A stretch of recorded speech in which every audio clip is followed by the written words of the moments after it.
Hi! On the Woodpecker today, Renée and I just came back from 4 weeks at the cottage. It was not really a vacation because during this time we worked all the time on our shelter.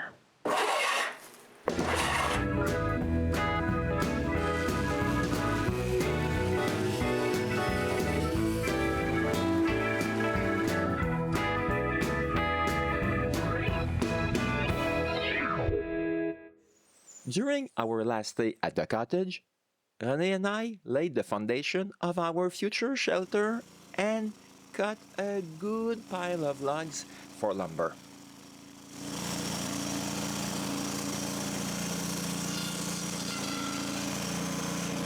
Now it's time to use all that wood. Our stay begins at my favorite dealership. To help me with road repairs and get around faster than by foot, we bought this side-by-side and I drive it to the cottage. There's a lot of dust on these dirt roads. After 150 kilometers, it's really filthy. I try to clean the dust with the blower, but it's going to take more than that.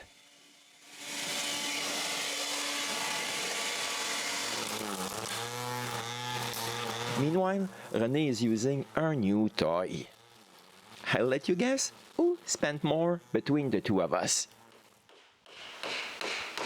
A few days later, it's time to start our work. The first thing to do is to assemble the sawhorses so we can scrape off the remaining concrete from the foundation forms we made last time. Then we cut all of them to the size of the back wall.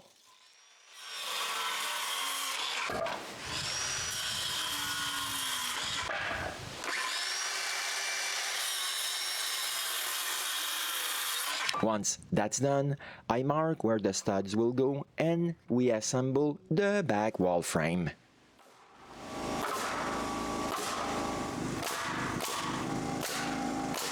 Getting this frame up isn't really difficult. I just have to make sure it stays in place while we cut other pieces for the back section of the walls.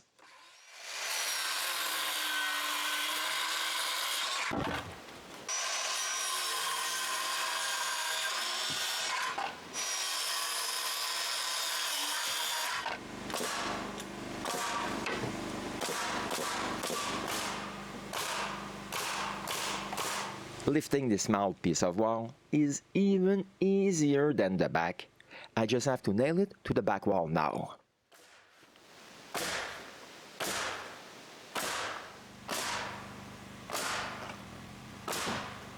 We repeat the same thing for the other side. To make sure everything stays in place, I screw the frames to the concrete blocks we installed last month.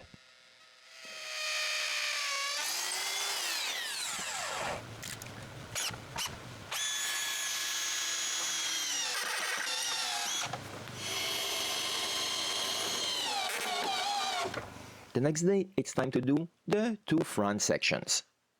After holding them upright on trees, we start working on the two sections that will complete the side walls.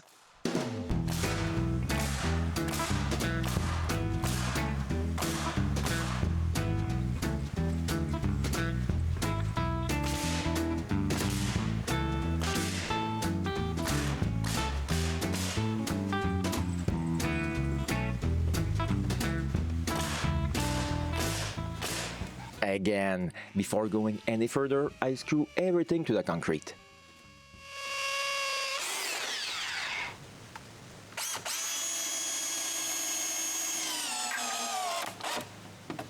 Then it's time for the two small front sections. To hold everything together, we put a piece edge to edge over the two small sections.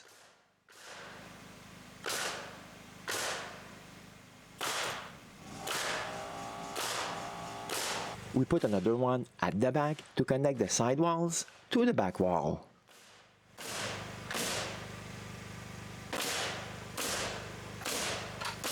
For the remaining 2x4s on top, I figured it might be easier to climb inside our new acquisition than to use a ladder.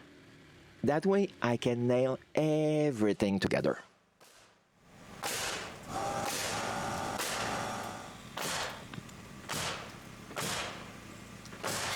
Once that's done, I cut all the remaining 4x4s at a 45-degree angle to make braces.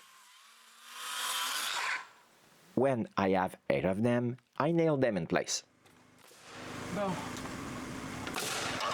But nails alone won't be enough, so I use 8-inch screws, 20 centimeters for my friend overseas.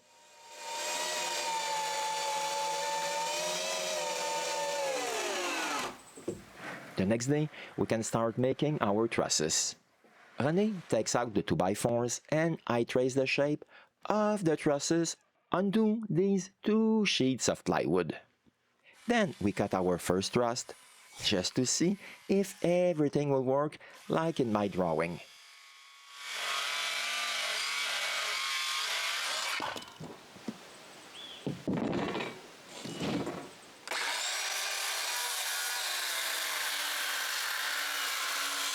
Since I see it's going to be perfect, we go into production mode.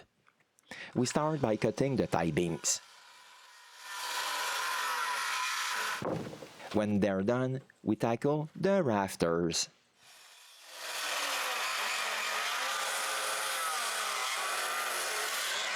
Four hours later, we have all the 2x4s we'll need for all our trusses. But we're missing the corner reinforcements. For that, I use leftover roofing material salvaged from the dumpster.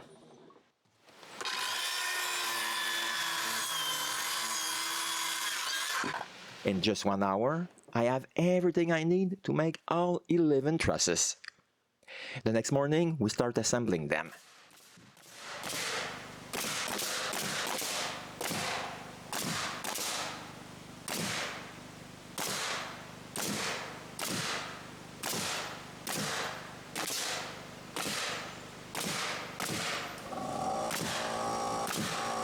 In fact, this is where I realize that I'm going to run out of small nails.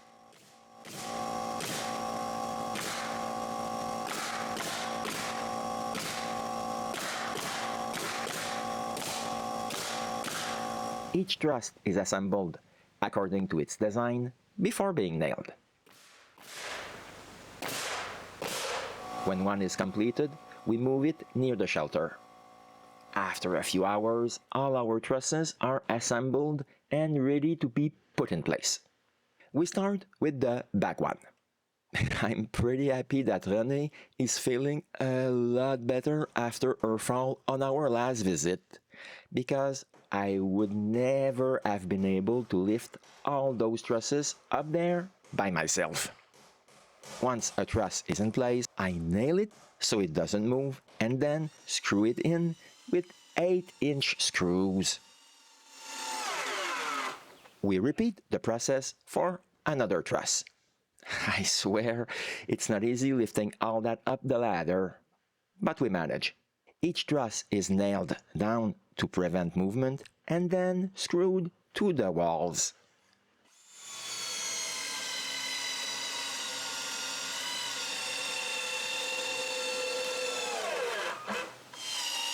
We only had time to install 2 trusses by the end of the day. The next morning, we continue installing the trusses. We can hear a heavy thunderstorm in the distance, and the weather is becoming increasingly dark. So dark that we can no longer see the marks I made to indicate where to place the trusses. We had never seen it so dark in broad daylight. These images were filmed at 11 a.m. It's incredible.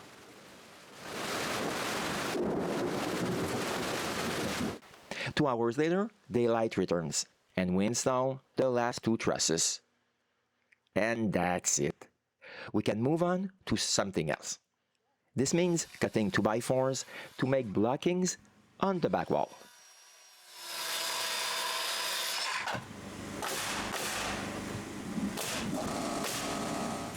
Now that the wall has blockings to nail boards to, we can create rabbets in our boards.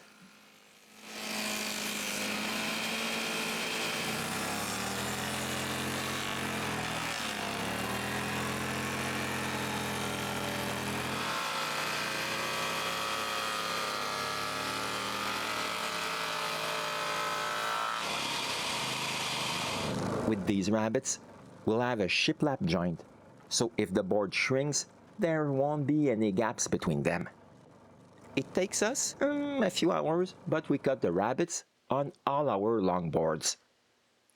They're quite dirty though, so we clean them. Then we can install them on the back wall. We start with the center board. From there, we lay the boards to the right.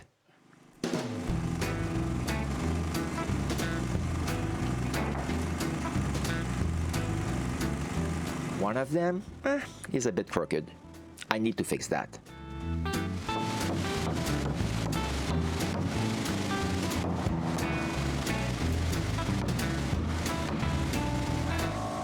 Once the gap is gone, I can nail it in place. We have all our longboards installed on the right. We need to do the same thing on the left. To finish the wall, we have to unstack our pile of boards. We make a pile of small boards, one of roof boards, and a final one of nice wall boards. From this pile, we choose enough of them to finish the back and cut more rabbits. Now, all that's left to do is to install all these boards in place.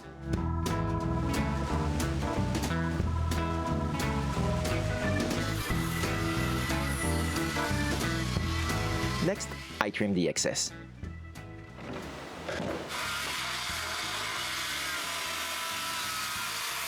But I forgot that we also need long planks for the front. So while I'm cutting the planks, Renée pulled out these planks that were neatly stacked under there.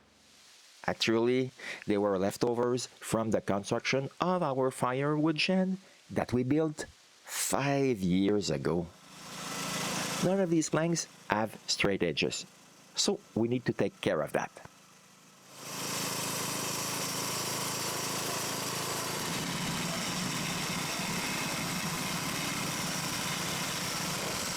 We also make some more rabbits.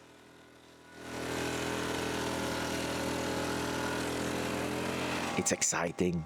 I lit the first plank. But right after, I realized I forgot to put blockings on the short front walls.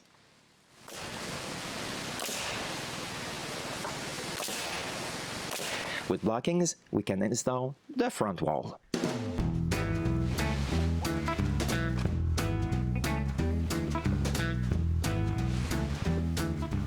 Now that the whole wall is in place, all that's left to do is to cut off the excess. It's starting to look like something, but we don't have a roof yet. We'll start by laying a row of planks on each side. For that, we need 6 planks cut to the same width. And what could be easier than doing it with our mill? We can cut 3 of them with just one swipe.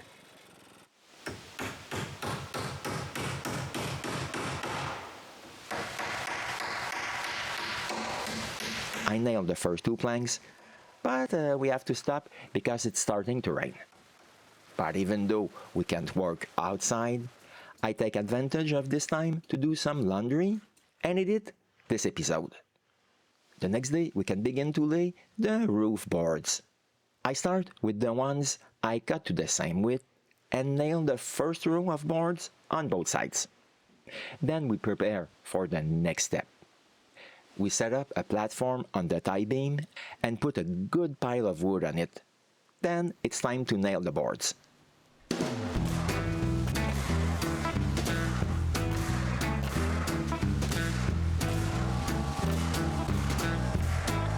It goes pretty quickly, but it's also quite repetitive. When I've nailed the right side at the front, I continue on the left.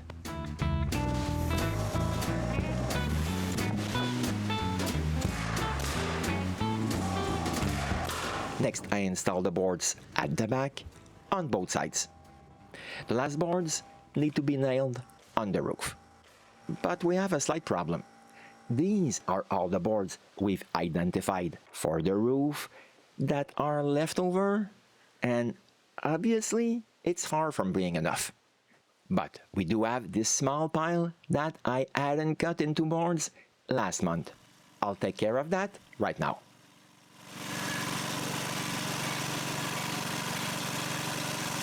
Okay, here are all the planks from this pile.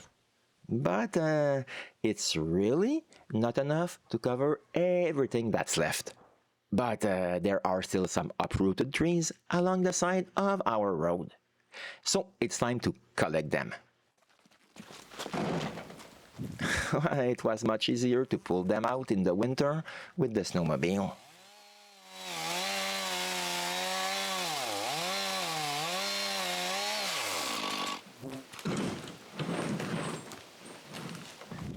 Once we've collected all the wood from there, I pull another tree out of the woods that had fallen a few years ago.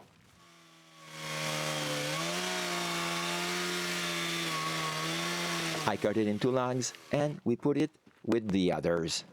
We go back to the cottage to unload because we have to go back to pull another broken tree.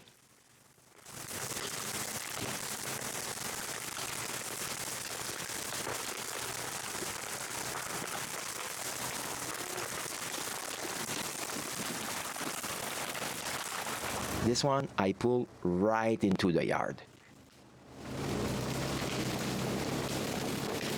Here are all the logs we were able to collect. We have to cut them into planks now. Here are all the boards we've identified as roof boards. We even add some to our wall pile.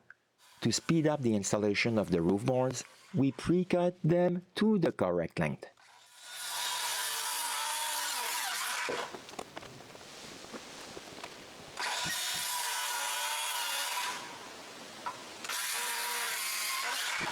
We are now ready to put them in place.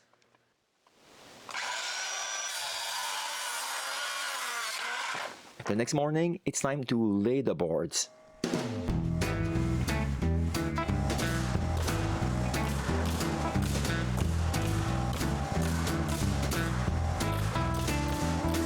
One side done. The other side has to be done too.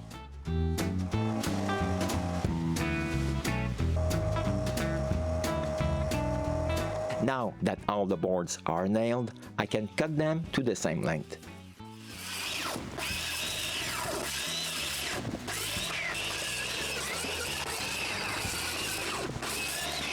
We salvaged some roofing membrane from our daughter's house when they replaced it.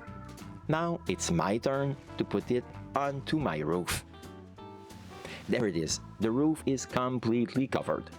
But since it's a salvage membrane, there are tears and holes from the former nails, so we're going to cover all of that. I'm taking care of the part that can be done on the roof, while Renée handles the part that needs to be done on the ladder. But we need more than just this membrane, which is why on our last visit, we brought almost 24 metal roof panels. But like everything else, they're recycled and there are large holes, if not outright torn pieces of metal on them. We fix that with fiberglass. Each hole is plugged with a piece of fiberglass cloth and resin.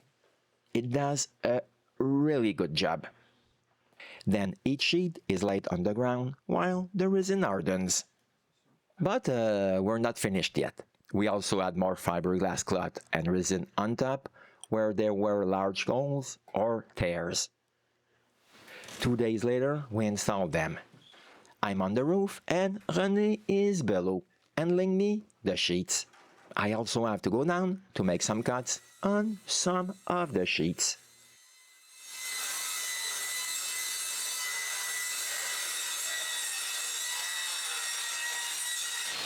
Then I go back up to screw them in place. After several hours, we have one side with the beginning of a roof. But it's not finished. because we still have the other side to do.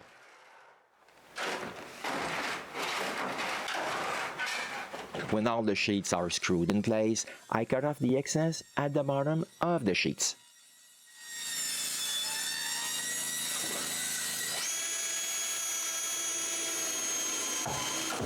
It looks much neater with all the sheets cut to the same length. I just need to do the same thing on the other side.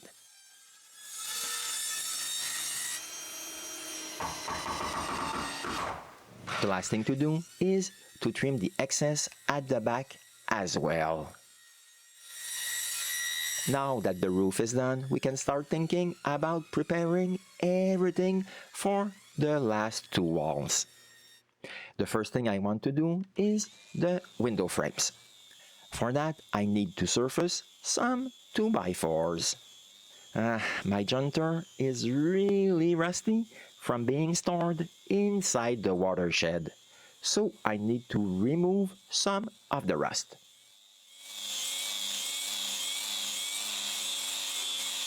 After that, we can join 16 2x4s.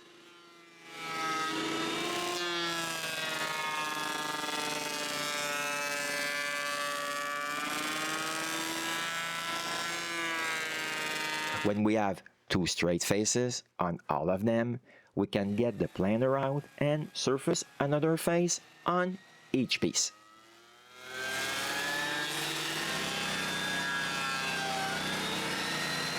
But we have to stop in a panic because it starts to rain and we have to get everything under cover. In any case, we're pretty happy to have a roof now. This rain gives us a break for the rest of the day. On the next day, it's not raining. So I start the day by cutting the last edge of the pieces we had surfaced the day before. Here are the 16 pieces, all at the same size. But we weren't trusting Mother Nature, so we brought all the wall boards under our shelter to keep them dry and cut rabbets on all of them.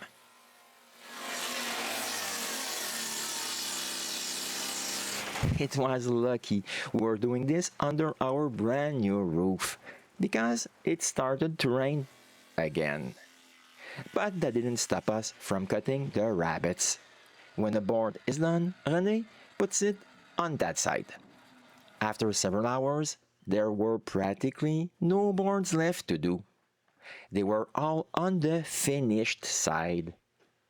We took advantage of a break in the rain to stack all the boards. The following day, the weather looks a little bit better, so I mark for the blocking. We cut all of them and nail them in place.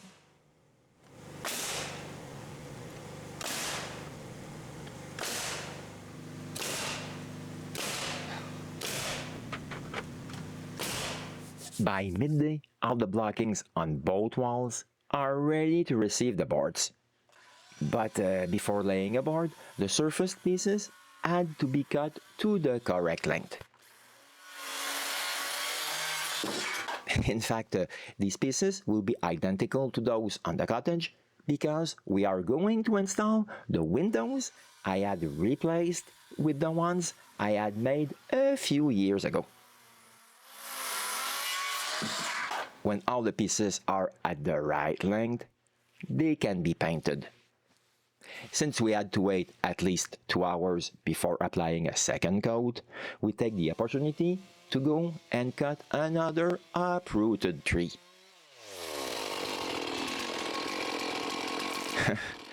I wasn't expecting that. This time I tried to pull the log out with my side-by-side. But I can see that is really too much for that little machine. So I cut off part of the log and leave with it.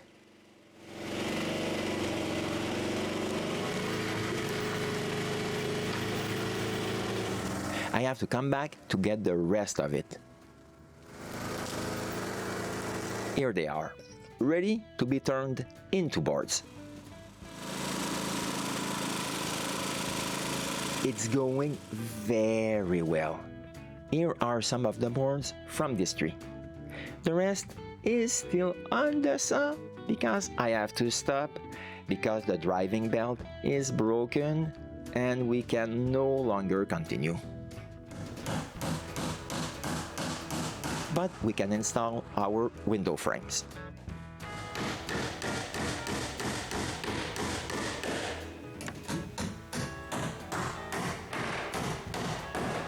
Once they're all nailed in place, I touch up the paint on the nails I just hammered in.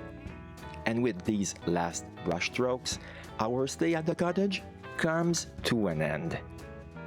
We think we've made pretty good progress, considering it's all raw and recycled materials. Unfortunately, Lulu couldn't go for a walk as usual. That will have to wait until next time. Actually, there isn't that much left to do compared to everything we've already accomplished. And you will see that in another episode of The Woodpecker.